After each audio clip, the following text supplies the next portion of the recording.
And I want to start as well, maybe a little introduction. You, and then I introduce myself, and I announce that we have a special guest, and then okay. Are we online? Yep. Hi guys, welcome. Thank you for joining. Let's just start over really quick. Okay. Hi guys, thank you for joining. My name is Amanda Armagost, and this is Essence of Life. Today we are talking about emerging India. I'm Dr. Abbasi for Essence, and today I'm really happy to have a special guest here. The title of our podcast today is Emerging India. And the way we came to that is that we were trying to do something in a hospital in Texas. A good surgeon friend of mine sent an email complaining that it takes so long, that in the time that they needed to do that, India landed a spacecraft on the moon. So it's my pleasure to introduce Akshay Gupta. Dr. Gupta is a neurosurgeon. Please, Akshay, introduce yourself. Thank you. Thank you, Dr. Abbasi. Thank you, Amanda, for having me today. My name is Dr. Akshay Gupta. I'm a neurosurgeon. I'm fortunate to have been trained here in Minneapolis, where we are today, at the University of Minnesota. I've been practicing in Texas for the last 5 years.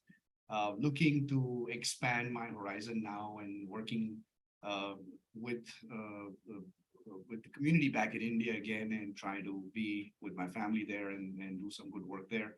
At the same time, expand with some team efforts with Dr. Abbasi, and looking forward to future collaborations. I'm really proud and I'm really happy to have you, actually. But you described something that has happened in the last 10 to 20 years.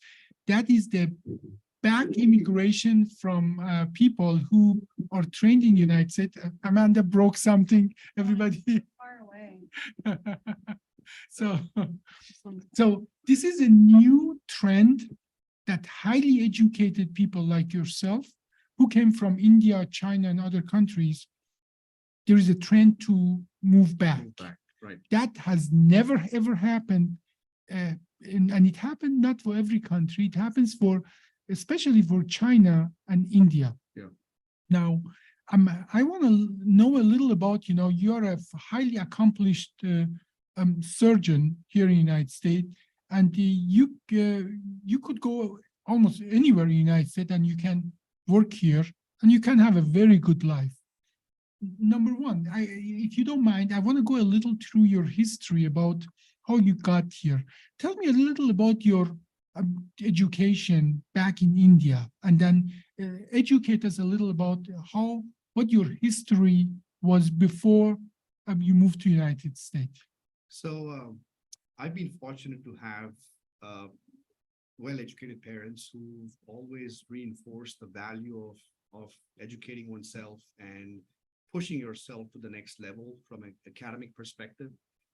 So they are the ones who drove me towards getting the best education that I could get. And I went on to pursue medicine in India. I did my medical schooling in India. And after my med school, I decided to come to the United States for further education, including public health education, as well as further training in clinical medicine, which I did. So my background was primarily in general medicine, which I completed in India, and then pursued my further residency training in neurosurgery in the US. Yeah. I think the opportunities for someone. May I ask you how old you were when you finished the high school, finished the med school, and so on? Yeah, I think good question. I was at the age of 22 when I finished medical school. Wow. Yeah, and back then, and I think that's pretty close to what most people are, give or take a year or two. And so that was young enough to expand my wings and decided to come to the United States and for better opportunities. And with the support of my parents, with the support of my friends and family, I was able to accomplish that. And you obviously have to take a few tests to get to where and retrain yourself and train yourself to enter the medical system in the United States. And I did those. And it's been nothing but a blast. I think the quality of higher education, I would say, in the United States is tremendous. I think the hands-on training, the level of expertise, the resources available, the technological advancements and access to those technological advancements is tremendous as the United States leads the world in it. And to me, acquiring that skill set, acquiring the resources to enable myself to become one of the, to apply that to my patient population has been a blessing. Yeah. And to be able to now use this and take it back to the community in India Mhm. is what I think drives the whole, my passion.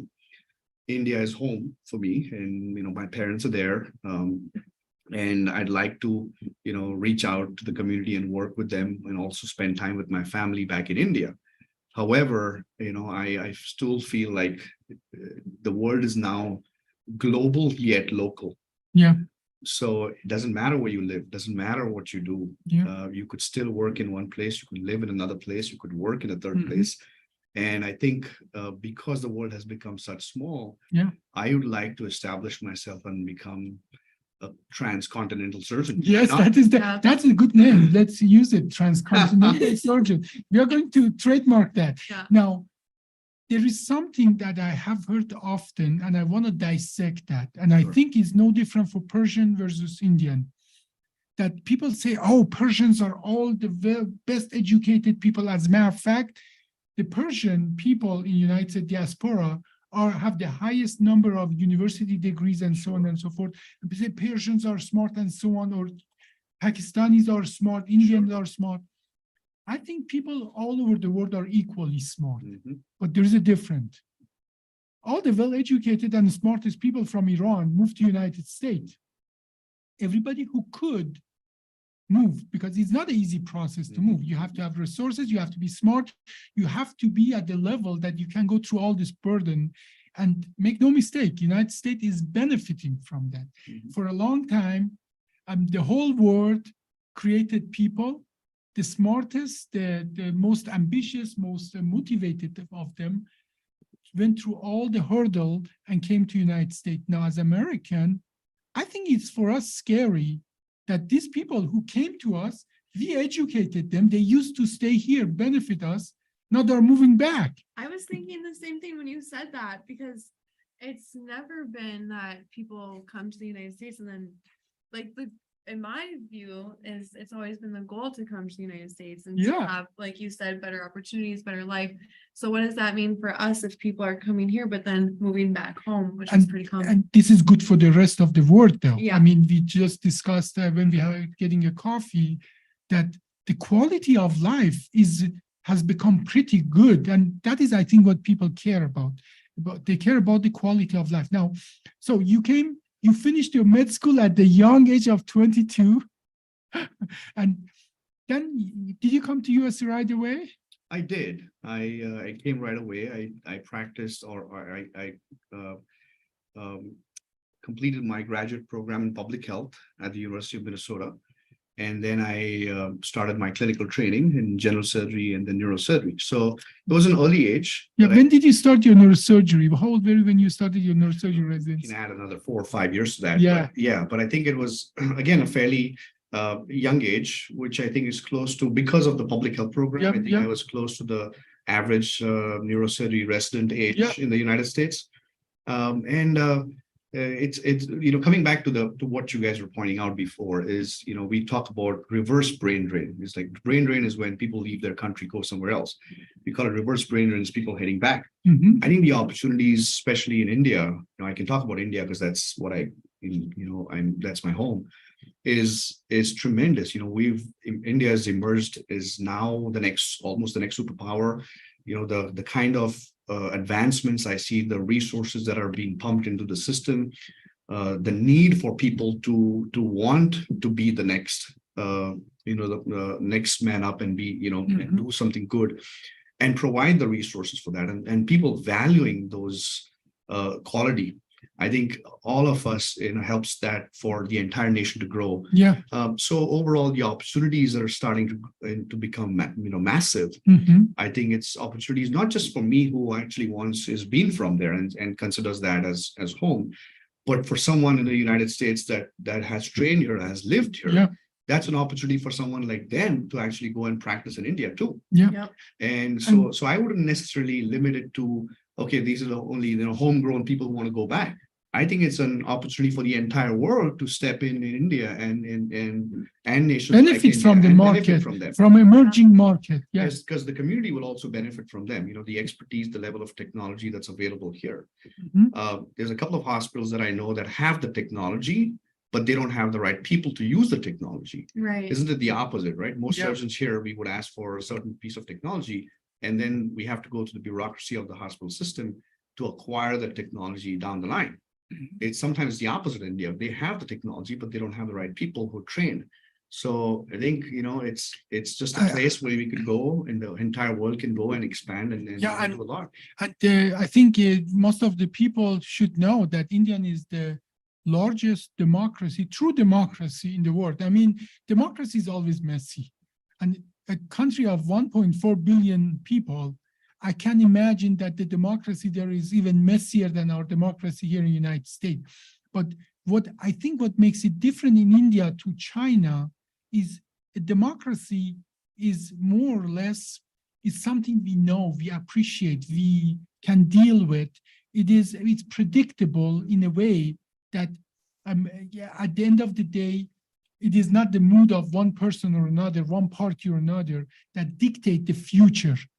And I think for a long time, lots of people, like in lots of books that I have read, they were comparing China and India, and they were saying, where is the better place to invest? And they were concerned about that the messiness of the Indian, business way of doing business, corruption, and so on and so forth. But what they didn't consider is that is how the democracy is. It's messy. Democracy is made of people, and people are not always the best. But putting it all together, the average wisdom of people is what drives the democracy forward. And in the long run, it's more predictable than a one-party system. So in most of the book that I have been reading, China is stagnating, actually. That is, the census is that, especially now that the Xi Jinping got again elected or made himself be elected for the third time, that the China is moving a little back in the Mao kind of way that it becomes. So people are picking up in a lots of ways, two areas of the world, India and Africa, right? Yes, as a Absolutely. truly emerging and growing market. So I totally see how you're very subtly advertising India. Yes, we are Well, open for business. Come here, and we do want to come and do business there. Well, we will. We will. Right. I mean, 1.4 billion people. That's a Yeah. lot of people. That's a lot of Most people. states in India have populations that are more than countries in Europe. Yeah. Right. So it's like running an individual country as running an individual state in India. So it's got to have its own challenges to do Oh, that, yeah, right? absolutely. But I think that the if you look at in general the picture of India 20 years ago and now is way different. Yeah. Technology wise, even Google Pay, as simple as UPI, we call it Google Pay. Mhm. A local vendor who's selling, I don't know, fruits by the roadside has a QR code available. And so I don't even carry my wallet when I go out. India? In India, all I need Wow. is my phone that's charged up that has the Google Pay app. Yeah. And even if it's a single 2 rupee or 3 Yeah. rupee, which is like few cents, it's a QR code that I use and they accept the transfer, which is unbelievable. And the whole country has adopted that. And they're moving at a pace, technology-wise, that's, I think, faster than most countries. So I think even when you talk about the challenges about, having bureaucracy or corruption and stuff, I think that's still changing. I think that's changing for the good. And where we were 20 years back 10 years back and where we're now, where we're heading now, I think it's just adds to say that there's even more potential.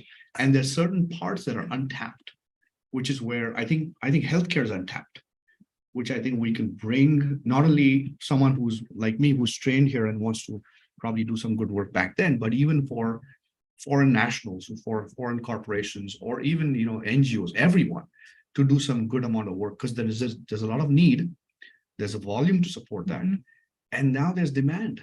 Right. What I noticed that among Indian or this subcontinent, there are tremendous amount of skills that they say the necessity is the root of Mother of invention, right? mother of invention. And what like I have followed many of the surgeons, I have talked to many people. They are extremely skilled. Like you were saying that some of these surgeons, they do 6 surgery before noon. I mean, that would be impossible here in the United States, but they are extremely efficient. And considering they don't have all our tools and they are still this efficient, and I think what is very important, even though they don't have our resources, they are making up for those resources by their skills, by their and I think the new technologies is a big deal. That I'm really happy to hear that you go and on the side of the road, you can just pay with your Google Pay and with your phone. Do you know what kind of opportunities this open for small business to become mid-sized business, to become bigger business? These were entry points that weren't available when I was growing up. When you were born poor, you would stay poor. That was the status quo. But now you had just all you need to have is a cell phone to connect to other business people, to be able to do commerce and so on. And I think that pace, as you described that, is going to pick up. It's going to pick up tremendously. Something that I was shocked and elated when you told me about how much you paid for your business. We don't need to tell the number, but that is comparable actually with any major cities in Mumbai, right? Yes. You paid in Mumbai for your the office that you just bought. You paid as much as anybody would pay in any major city in the United States. Now, that is a little, this took me back. Now, so you have to pay for the real estate in that place as much as I pay here in the United States. But on the other side, that tells where economy of India is. Right. That shows that there's a demand for it. If it's able And to be people priced are so able high. to afford that. Right. I think so. I think people are heading in the right direction. I think there's from an economic perspective, everybody is doing well, and obviously there are businesses that struggle too. But you get the right niche, you get the right demand, you're doing good work, honest work. There's always demand for more because the volume supports it. The one thing that was interesting that you talked about, and you touched on it, saying how the surgeons are skilled and a lot of people get things done. There's a word for that in India. It's called jugaad. Jugaad. Jugaad means just get it done. Just get it done. Like Figure it out. Hey, that's the second thing we are going to trademark. We are going to track transcontinental surgeon And jugaad. and jugaad. Right it here. Yeah. How would you spell it in English if you would write it? Jugaad. Jugaad. Jugaad. Which means you figure it out. So if Yeah. this is the resources that you have, and you have to accomplish something, you figure it out. So these are the tools. These are the limited tools that you have in certain hospital. Well, you don't have an option. There's a patient on the table that you need to get it done, and we all do that. I mean, as surgeons, we have a plan A, plan B, plan C. That is getting getting lost, though. That is in the United States getting lost. I tell you why. But go on. Yeah, so but we do it in day-to-day life, right? We try not to do that. We try to have plan A, plan B, plan C, plan D, because one fine day things don't go our way and we don't have the right tools, or something is misplaced or not available, but we still tend to figure it out. And if you're doing it, that is more of, that should be the norm, obviously, that should be, but you have to have a skill set, you have to have a mindset to think out of the box to figure it out at the spur of the moment. That is jugaad. Like, how do I get it done? I love that word. So I That is think how I live 90% of my life. It literally is, yeah. Right, how do you At get it 2 done? a.m. They love those 2 a.m. I say emails, by the way. Yeah. I don't know how you do that, but that is it, So now this, where do you think, where was the turning point? Because India was, I have looked at the statistic. India has the highest number of the people under the poverty guideline of the United Nations, but they really turned around. What do you think? What year or when was the time, and what was the policy or what was the effort that really turned it around to bringing India here? I think it's multiple levels. I think the government is responsible for that. The prime minister that we have right now, Prime Minister Modi, has been tremendous for the country. There's certain struggles, nobody denies that. But at the same time, I think there's a large young population, and which is an earning population, and they're wanting to be the next level. Nobody now wants to become. I guess nobody never really wants to become a janitor, but not that. I think even the janitor's son now thinks, I want to become a corporate leader. Mhm. The expansion of the thought process towards I can be the next. It's a gold rush. It's a goal. They're more driven. Yes, and I can achieve that.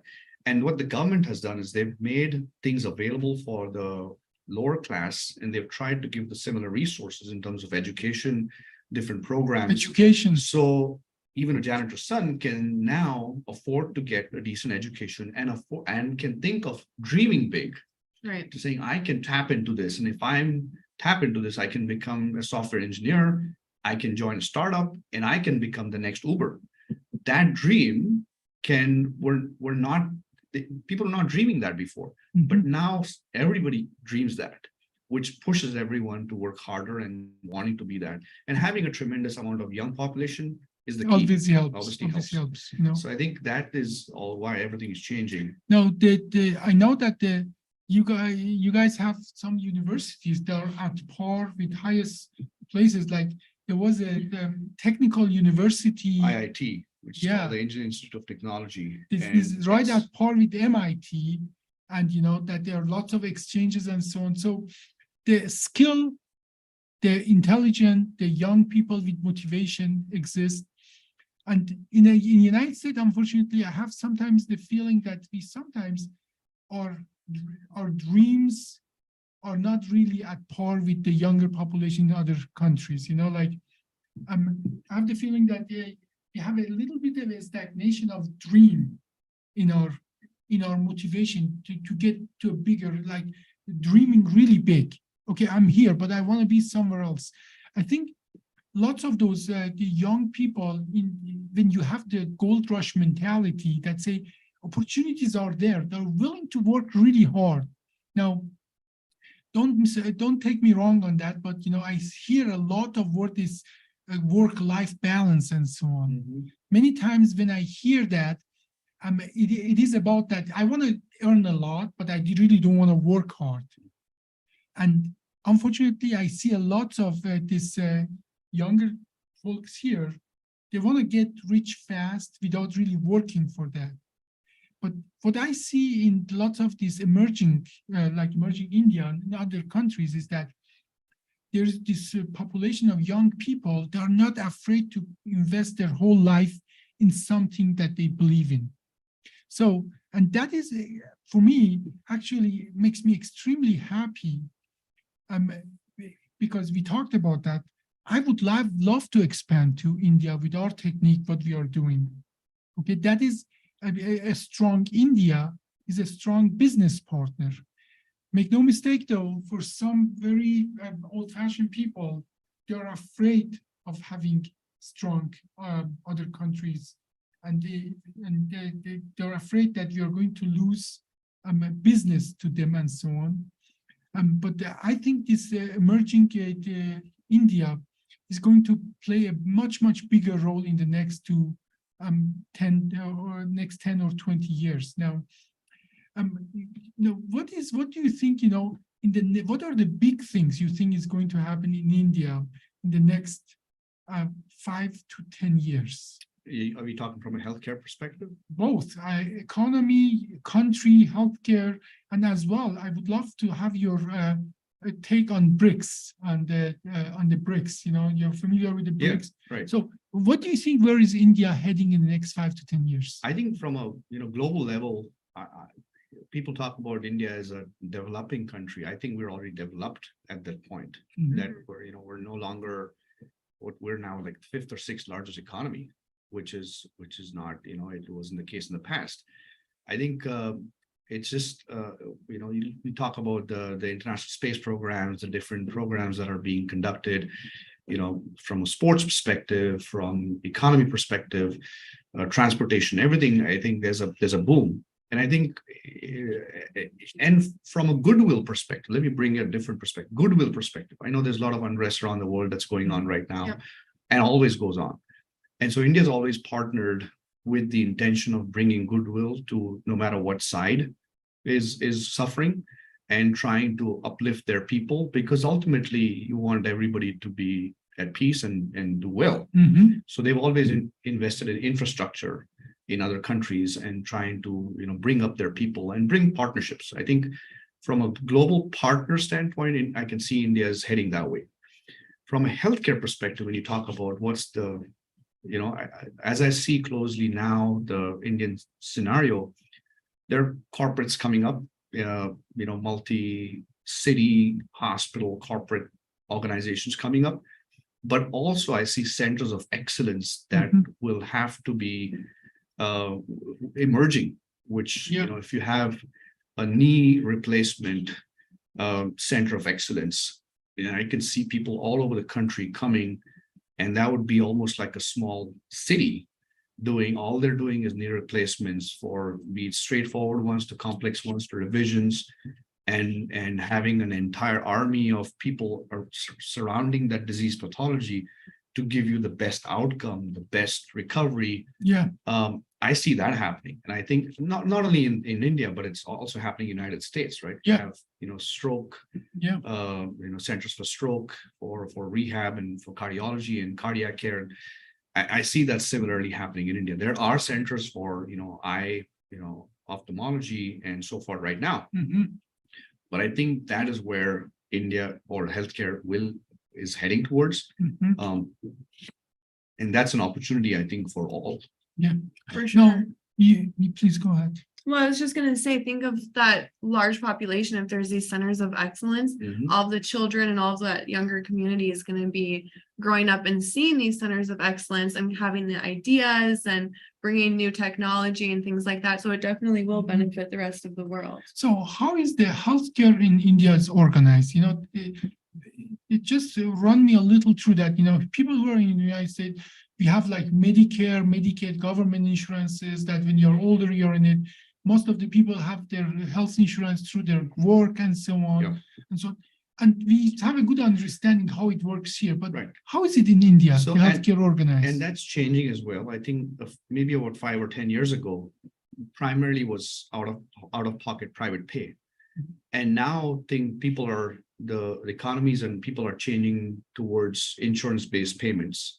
So there's more of that coming up, where insurance companies and own your own companies providing you with health insurance, which people can afford and now get benefited from.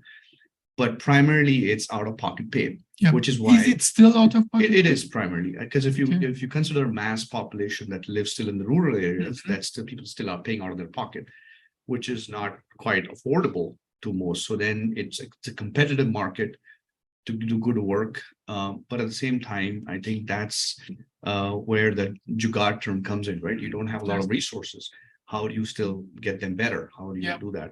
So I think there are government programs to Yeah. help them, but it is changing. It is. Yeah.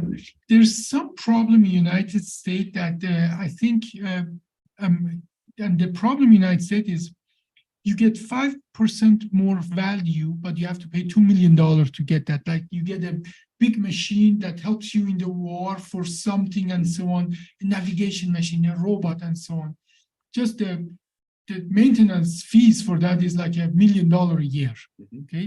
So, and that is where I think that the skills come in play, and that is what I wanted to talk to, that there is a problem.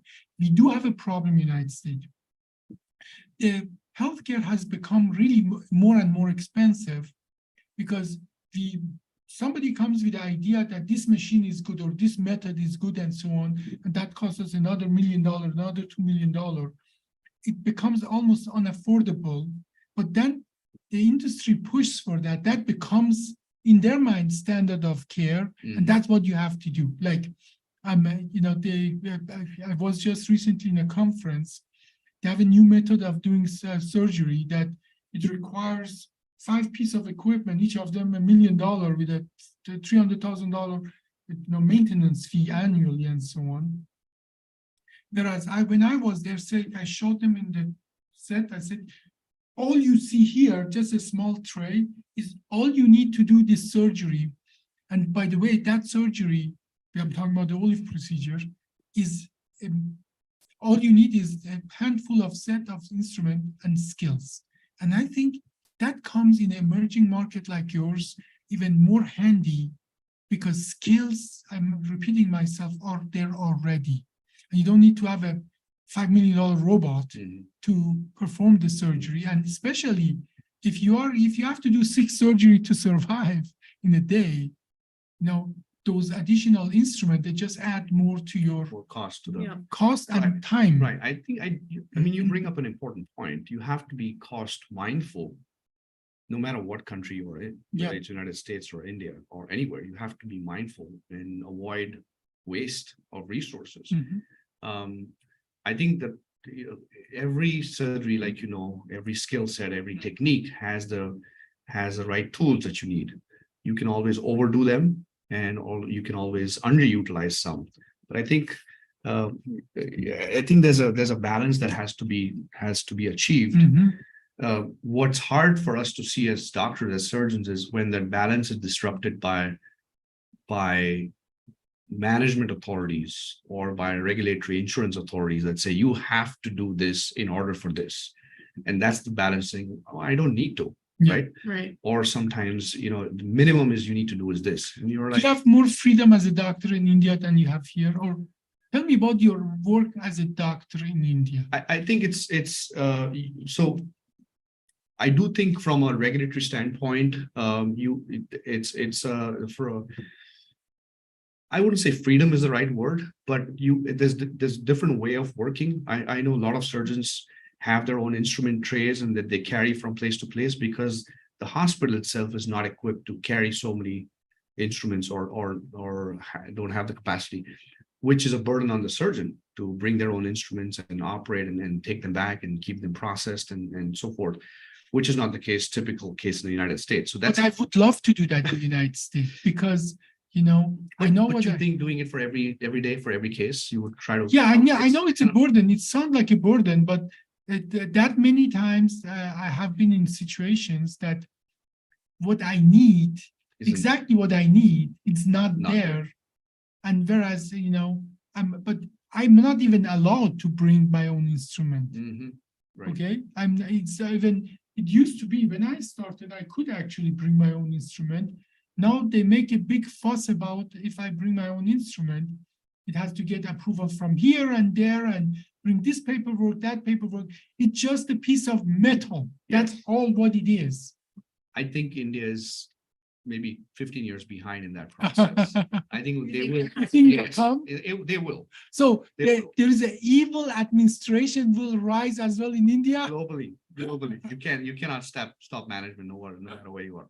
I think it will get there, but as of now, you can see surgeons carry their instruments. The bigger hospitals, corporate hospitals, have their own set of instruments. You don't have the need to do that, but I can see where that's heading. Don't give them ideas. No, cut that out. You told me about this different category. Like I can tell you in Germany, everybody has an insurance, but then some people have a different level of insurance, and they get. Realistically, they get the most experienced surgeon doing surgery on them. They get a private room and so on. So that system actually exists even now, even in the most socialized medicine in Germany. But I want to know a little detail about, this different level of service you get in the So Indian system. if I have to give you an example, if you do a lumbar fusion operation in India, there are levels and a decent hospital, there are levels of admissions, which is a general admission, of semi-private, a private, a deluxe, super deluxe, some people call it hyper deluxe, whatever you can name it.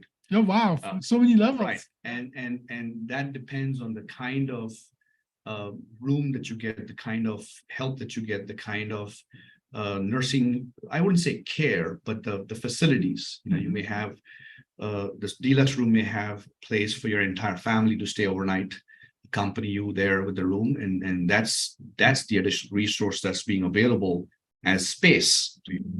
Whereas a general ward you may need to share the bed with, or not the bed, but share the room with other. Well, that would be a different level. Yeah, share the room with different patients because of lack of space, with curtains and stuff, which used to be, not a Yeah. very old They thing. do that here too. Right. Yeah. But then the price point for each of those changes, and the insurance level changes for each of them too. Mhm. So, but I think it's not a bad thing. I think, what it allows is it allows all tiers of society, economic. Yeah. Make Layers, choices for their making economic choices level. that they can afford, and yet get the care that they deserve. Absolutely, absolutely. I mean, The quality of care doesn't change, right? It's just, you're still the same surgeon, Correct. same procedure. Correct. I think what changes is, what different, resources that could be afforded for that care, or, that kind of changes. but that is not much different, people who can afford, they go to surgeon who are more experienced, and they, this is, I think the reality is, when you are in a free market, you should just accept that if you have more resources, if you are willing to spend more money on your healthcare, you're just going to get a better service. That is all what it is. And in a free market, we just have to come to peace with that it's a service, and somebody's going to pay for that. And if you are willing to pay more for your service, you're just going to get a better service, like having a first class or business class flight and so on. We don't get upset about that the business class, they get a bigger seat. Mhm. But just as soon as somebody says, somebody want to afford a better, kind of instrument, better service, and so on. In the United States, people get very emotional about that. But the reality is, though, that more or less it's the same in the United States.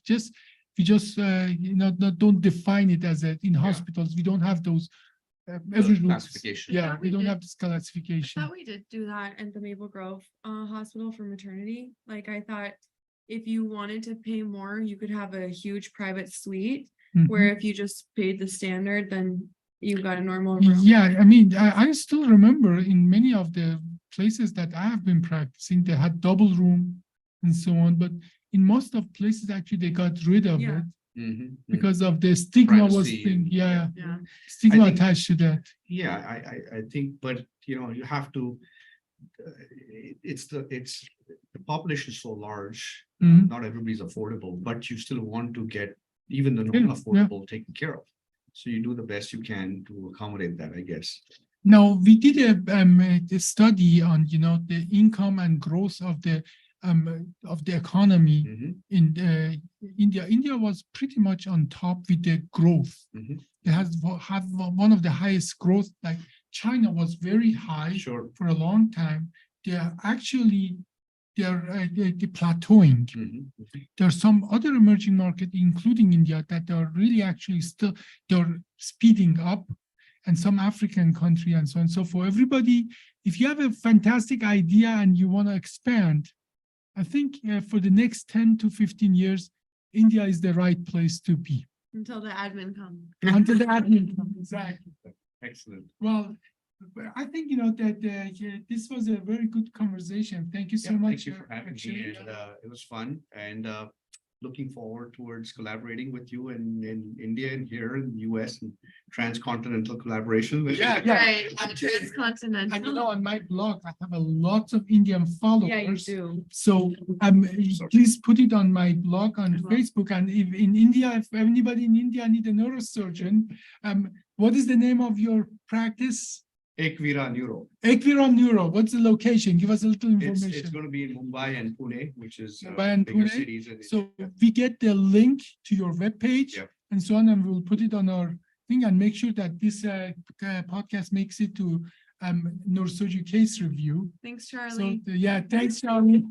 And then people can click on the button and get to Equiron Neuro. Yeah, absolutely. well, Thank you. Thank you, everybody. Thanks, guys. This was Essence of Life, and we talked about emerging India. I'm Amanda Armagast. For Essence, this is Dr. Abbasi and our guest. Dr. Akshay Gupte. Thank you.